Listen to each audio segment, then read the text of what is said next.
The heartbeat of any firehouse across the city of New York is the kitchen table. It's where we break bread, break balls, and break everything in between. They say all the world's problems can be solved at a firehouse kitchen table. I don't know how true that is, but what I do know, it's what I miss the most.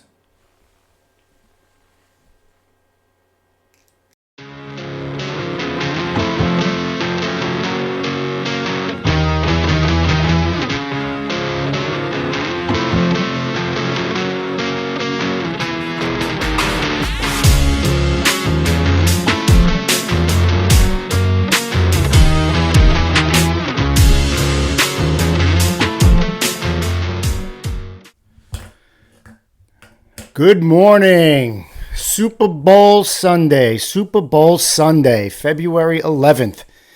You guys ready for Super Bowl Sunday? Who you got? The 49ers or the Chiefs? Let's go. I'm a Giant fan, so I'm being tortured half my life. I'm going with the 49ers today because a good friend of mine is a 49er fan.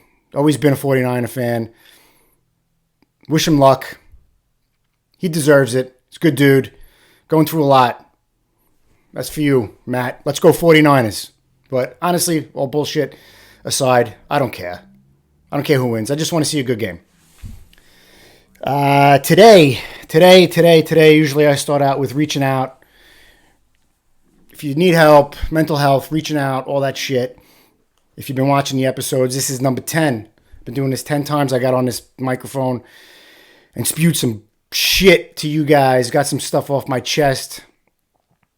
Embarrassing stuff, heavy stuff, fun stuff, lots more to come. Let's do it. Let's build this community. Let's have fun together. Let's get some stories going. Share your stories. I'm supposed to be saying like and subscribe and hit the fucking bell and all that shit. Whatever. It's raw. It's unedited, uncut. I'm figuring it all out. Hopefully you guys get it. If not, we'll figure it out. I don't know, man. I just don't know. I'm in one of those moods today. I got an episode called A Swift Kick in the Ass, and that's kind of what I need today. Today I got my Cranky Pants on. Cranky Pants Kenny. That's what somebody used to call me, Cranky Pants. My wife calls me Cranky Pants sometimes, and that's what I got. That's how I'm feeling today, fucking Cranky Pants. I tell everybody to reach out, so today I'm reaching out. I'm reaching out to you guys. Got my Cranky Pants on, not really for any fucking good reason. I just do. Woke up angry. Had a great weekend, still having a great weekend. Celebrated my daughter's birthday. Had everybody over on Friday night. You know, my daughter and her boyfriend. It was great to see them for her birthday. My son and his girlfriend. It was great to see them. My son still lives here, so I see him all the time. But they had fun. My in-laws were here. My wife. Just great. Great time. Had some great food. Cooked a couple great meals Friday and Saturday. Didn't overindulge in anything. Had a couple of cocktails, but it wasn't much. I had 2 on Friday and 2 on Saturday. It wasn't even anything. I didn't overindulge. But the problem is, I get off my routine on the weekends when things like this happen. I don't get up at 5. I get up a little later because I don't want to bother anybody. I'm off my time schedule. I'm off my disciplines a little bit. I don't get to the gym on the time I want to. And, I don't get to do my routines. It's nonsense. It's nonsense because I get right back on my routines on Monday. I get right back to my disciplines on Monday. I get right back to getting up early and going to the gym and having my protein shake and just my routine, my creature of habit. That's what I am, creature of habit. But I'm off this weekend, just a little bit. I still ate pretty healthy. I still went to the gym both days. I didn't overindulge in alcohol. Had a great time. Laughed a lot. Had fun. Hung out with my in-laws. They were great. Saw my children. Hung out with my wife. It was a beautiful, beautiful weekend. And today's Super Bowl Sunday. I'm gonna have some wings later and enjoy the game. I'm having a great time. There's nothing to be cranky about. But I am. That's what happens with me. When I'm off my schedule just a little bit. Just like Friday night, I didn't sleep that well. Last night I slept great. I slept a little in this morning. But that's what happens with me. And I don't know, maybe it happens with you guys too. If this is the 10th episode, we're 10 episodes in. If you're getting the message, if you decided to make a change, if you decided to step up, if you decided to reach out and get healthy in your mind and in your body, you're off the couch. You're in your gym, you're establishing your routine, you're establishing your good habits, you're establishing your proper nutrition. And hopefully you're getting a healthy mind and getting in shape and all that stuff. And when you get off it, you'll see after a couple of weeks, after a couple of months, and you get off your schedule, you start getting fucking pissed off because you missed it. But I wasn't even really off my schedule. I still, just by times, I still went to the gym, I still ate. But just that little stuff. I didn't get to read what I wanted to read. But it's nonsense. It just bothers me. It starts creeping in. The doubt, the demons start creeping in. That's all it takes for me to be fucking cranky. Kenny Cranky Pants. Got my cranky pants on. There's the doubt creeping in. And it sucks. So out here spewing shit to you guys and talking to you guys hopefully makes me feel better. I know it will. I'm starving too because I just got back from the gym. And like I said, I always get inspired in the gym. Getting that working out on. The adrenaline's flowing, the dopamine's flowing, the fucking testosterone, all that shit. Get a good workout, good sweat, get my heart rate up, get in the right mindset, and be aggressive in there and be serious. Listen to my music. But I needed to get here to finish it off and talk to you guys because that's what I need today. My wife's probably listening to me downstairs the whole time. Whatever. She's going to go, you're repeating yourself. Oh, you do this. You got to watch what you say. Yeah, well, I'm just saying what I want. Like I said, uncut, unedited, spewing shit. Kenny Cranky Pants. There was a guy in the Firehouse. And in the Firehouse, it was all over the place. My moods were all over the place sometimes. And he used to go, in the middle of it, he used to call it the highs and lows of Kenny Delaney. And it was true. We could be having a great night. And then all of a sudden we start running our balls off after midnight. And I'd come down and be like, yeah, let's go, let's do it. And then guys would be like, dude, shut the fuck up, man. You're crazy. You're out of your mind. And then 20 minutes later, I'll be miserable, cursing at him, sad, angry, pissed off. And then half an hour after that, I'd be happy again. It was crazy. Maybe I'm just undiagnosed bipolar. I don't know. Can bipolar be like that quick? Every half an hour, your mood changes up and down. And they'd laugh. They'd laugh at me. They would just constantly laugh at me. Look at this. Look at this. The fucking microphone fell over. So see, instant karma. Instant karma. I'm having a shitty mindset, and instant karma, the goddamn microphone falls over. What did I tell you about? That's how the universe works. I'm in a bad, negative mindset, feeling cranky for no really good reason. And the goddamn microphone falls over on a podcast, on a video podcast. You guys are probably like, what is this asshole doing? What an amateur. But look at me. That for me, it always seemed to work that way. It seems to work that way. You're in a positive mindset. You're doing positive things happen to you. I'm in a negative, cranky mindset. I'm annoyed. And the fucking microphone falls over. Just unbelievable. Oh, wow. But you know what? I was driving back from the gym just now, and I drive a Jeep Wrangler. And when you buy a Jeep Wrangler, they get you into this Jeep Wave thing, and this has been going on for forever. Anybody who has a Jeep, you see somebody else with a Jeep, and you kind of wave to them. I do this. This is what I do. And at first, I was like, this is so stupid. This is stupid. I'm waving at other Jeeps. Oh my God, there's another Jeep. I gotta wave. See if they wave back at me. But now, when I do, I used to think it was so stupid. Now when I do it, if I'm in a cranky mood and somebody doesn't wave back to me, I'm like, douchebag, jerk off. He didn't fucking wave to me. Who knows? Maybe they're in a bad mood. You never know what somebody else is going through. You never know if they saw you. You never know what they got on their mind or what's going on in their life. Maybe they're having a tough time at it today. Who knows? Maybe they had a shitty weekend. You never know what somebody's going through. So you always got to treat people with respect, treat people kind, be good to everybody, because you never know what another person has going on in their mind or their heart.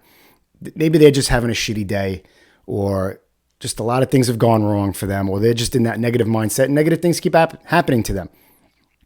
So just go out there and be a good person. Try and treat people right. Or, like what happens to me, the universe works right away, instant karma, and something stupid or bad will happen, like this microphone falling over right in front of you guys. I'm so embarrassed. What are you going to do?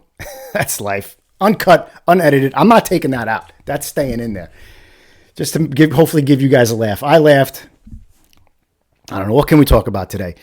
Real quick. I mean, this one's only 10 minutes so far. I don't know. Let's get into... How about we get into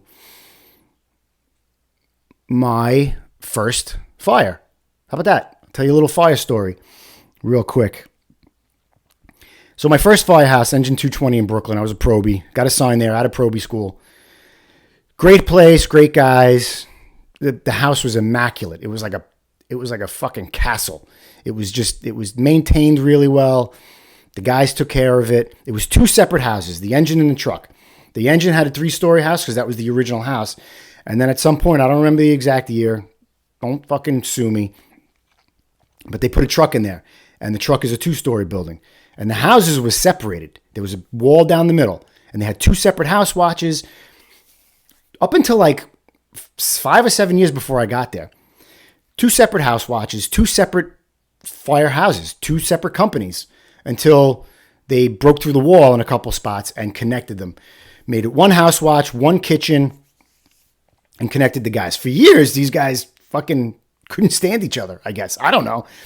But when I got there, it was 1 house, but 2 different buildings. A 3-story engine side, old school firehouse, the old school wood lockers on the 3rd floor. Really, really nice. Truck side was more modern. Fit the truck in there. But it was weird. It was wild. There's a lot of firehouses in the city that are like that, were like that. For a long time, they were 2 separate houses. Because most of the time, early on in the job, there was way more engines than there are trucks. There are more engines now than there are trucks. But back then, when the fire department first started, it was more engines. It was just putting water on fire. And then they started incorporating trucks and the ladders and all the tools and all that shit as the world evolved, as the fire department evolved, as firefighting evolved, as they got more guys, more people in the city. You know, look up the history. This isn't a history lesson today. This is just my first fire. So I'm assigned to 220 engine. Not that busy of a place for really any runs. Like we didn't do a lot of running. And for a probie with a lot of energy like me, it was tough. I mean, you could only clean the tools so many times. That rig was immaculate. It was unbelievable. I was in the books. I was staying up. Like, it was really, really tough. All you want to do is go to work, do your job, and a lot of times you're not even turning the wheel. Anyway, after a couple months in the firehouse, you start getting sent out on details. If you have an extra guy or 2 in the firehouse, if you're heavy a guy, they send a guy out to a firehouse for the tour that needs a guy that might be low on guys. We call it a detail. We send a guy out on a detail. So you get to work and you go, oh, I'm the extra guy. We're going to send you to another engine for the day. Okay, for the tour. You pack up your shit, you get in your car and you drive to the other firehouse. This day, I was the extra guy. Junior guy, the probie. Didn't really, it was like my first or second detail. Wasn't really going, didn't really still know the job. I'm still nervous. I'm still doing all the probie shit. Like I said, I'm only there a couple of months. So I get sent out to 247 engine. Single engine in Brooklyn. Forgot exactly where it was. But anyway, you guys can look that up. 247 engine from 220 engine. For the day tour. A day tour. Roll up to the firehouse, knock on the door, got a cake, got my bunker gear, and they're like, all right, come on in. You know, they show me the rig. I look around the rig myself. As a good probie you should, anytime you get sent on a detail, you should go over that rig. One of the guys will show you the rig, where you're sitting, give you a radio, what position you have. Even as a senior guy, go over that rig. Look through the compartments, find out where everything is, because they might put things differently on their rig as you would on yours if you're getting used to your engine. Go around the rig, check the hoses, check everything. This way, when a run comes in, you know where you put your shit, put your bunker gear, where you can find it easily and get dressed and all that stuff. And I'll go over like routines one day, daily life in the firehouse and how your routine should be, how my routine was. And you'll find your own routine, whatever you do. If you're a cop, fireman, paramedic, put your gear on the same way, whatever. That's for a different show when I feel like talking about it. So I go over to rig, put my bunker gear, where I can get to it easily and get my stuff on, because the last thing you want is a company to have to wait on you, especially a probie. You want to be the first one dressed, first one with your bunker gear on, first one on the rig, or waiting for them guys. You don't want them waiting for you ever. And take that mindset into your entire career. Always get dressed fast. Be the first one dressed. There might be somebody dressed faster than you, but have that mindset of always trying to get ready first and not anybody waiting on you. So I was in that mindset. I was my whole career. Got my shit squared away. Those guys go and do what they got to do. They clean the house. I'm hanging around. I'm checking out the house, looking over stuff, because every firehouse is the same, but it's different. There's a lot of different things, different plaques, different guys. They say every firehouse, it's the same circus, different clowns. But you want to check out firehouses if you're into it. You want to walk around. You want to get the lay of the land. We go out, we get the meal, we come back. After the meal, we eat lunch, and if you get sent on a detail to another firehouse, the guys in that firehouse don't want you doing anything. They don't want you cooking. They don't want you cleaning. They don't want you doing anything. They want you to get on the rig, get your shit on, get on the rig and know your job and be there to know your position. That's what they want. You don't have to do really anything else unless it's some crazy event that they have and there's nobody from that firehouse. And then you work it out with all the other guys. If that firehouse is all details. I was the only detail at that point for that day. After lunch, the tones go off. Call for fire. Right? And I haven't really caught any work yet. We went to a couple fires, but we didn't go into the fire. We got there. The fire was out before we got there. It wasn't anything big. On a detail, I don't know anybody. I'm 3 months on the job. Get a call for fire. I was like, oh, holy shit. I put my shit on. I got my shit. I'm all ready to go. I'm squared away. Get on the rig. And we go to the fire. We're hearing it. Yeah, it looks like we got a job. We can smell the smoke. Give the 1075. 1075 is the 10 code for a working structural fire. And I'll get into a story about that one day too. 1075 the box. Now I have the door position. There's a nozzle backup door and control. Today, I have the door. So we pull up, first due, engine, pull up. It's in the basement of a brownstone type private house. The basement, really, if you look at it for a civilian, is the first floor. You just walk down like 3 steps and walk in. See the smoke coming out. And I'm like, holy shit. The nozzle man, backup man, stretch their line. I get in my position, stretch, feeding them hose lines. It was like a 2-room fire. It was 2 cents worth of fire. It wasn't a ton, but it was a lot of smoke. They get in there, bright, it's daylight out, so you could see everything. I get to the door, and I'm, feeding hose line into these guys. They charge the line, open the line, they put the fire out in fucking 30 seconds. It goes out. But it happened so fast. It was over before I even knew it. It was like the first time like having sex. You don't know if you can't. First of all, you can't believe it's happening. Second of all, you don't know if you're doing it right. You hope that you're in the right position. You hope that you're making all the right moves, but you've trained on it. You sure have trained on it, your whole life up to this point, not your whole life, but for a very long time up to this point. You don't know, you're scared, you're nervous, you're excited and exhilarated all at once. You don't know if you're doing it right. It feels good. It doesn't feel good. You don't know if things are happening, and all of a sudden it's over.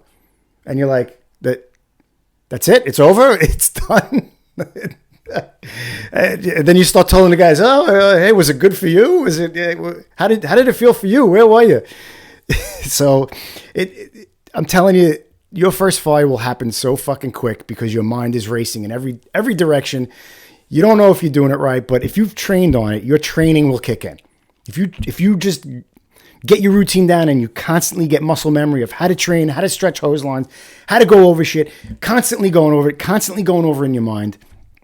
If you did that right, if you care about the fucking job, if you care about your position, if you care about fighting fire, it will go right. It went right. I did it. I don't know how I did it. I had a position where it was relatively easier. All I had to do was feed hose line in, stand at the door, and keep a bow in the line and just keep feeding these guys hose line. And the deeper they got, then I'd move up on the further in.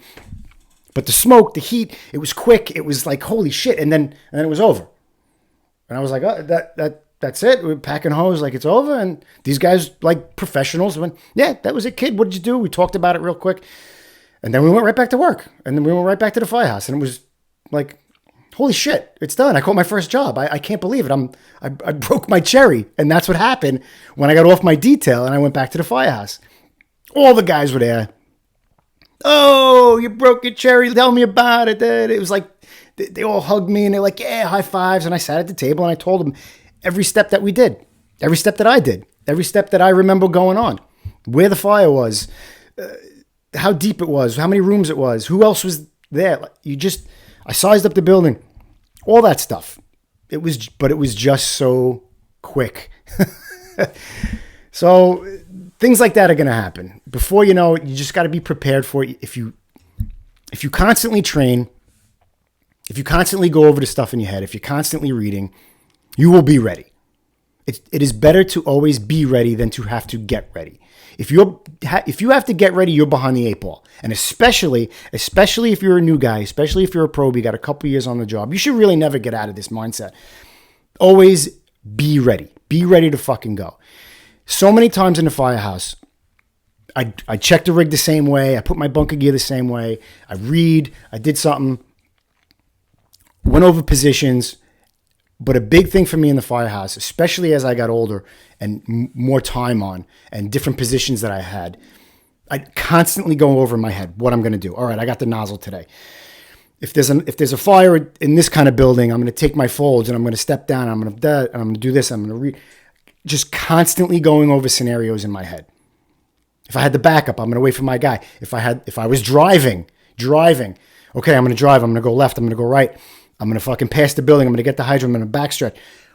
Constantly.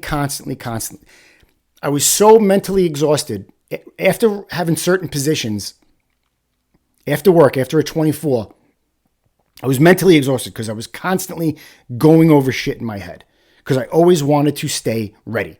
I never wanted to have to get ready.